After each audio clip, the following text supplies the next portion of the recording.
श्री कालभैरवनाथांच्या यात्रेनिमित्ताने नेवासा तालुक्यातील श्री क्षेत्र बहिरवाडी येथे आयोजित त्रिदिनात्मक सोहळ्याची देवगड संस्थानचे महंत राष्ट्रसंत गुरुवर्य श्री भास्करगिरीजी महाराज यांच्या काल्याच्या कीर्तनाने शुक्रवार दिनांक 11 एप्रिल रोजी सांगता करण्यात आली।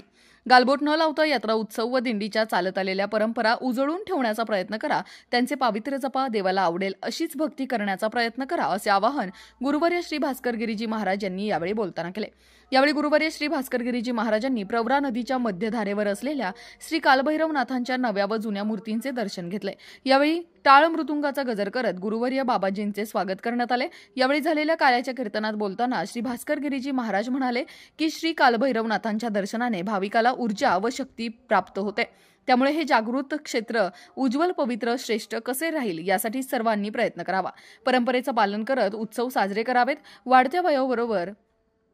वाढत्या वयाबरोबर संगतीही चांगल्याशीच करण्याचा प्रयत्न करा, निश्चयाच्या बळाने जीवनात फळ प्राप्त करण्याचा प्रयत्न करा, सुविचाराला थकवा येणार नाही याची काळजी घेण्याचा प्रयत्न करा असे आवाहन त्यांनी यावेळी बोलताना केले। राष्ट्र सह्याद्री न्यूज साठी प्रतिनिधी सुधीर चव्हाण, नेवासा।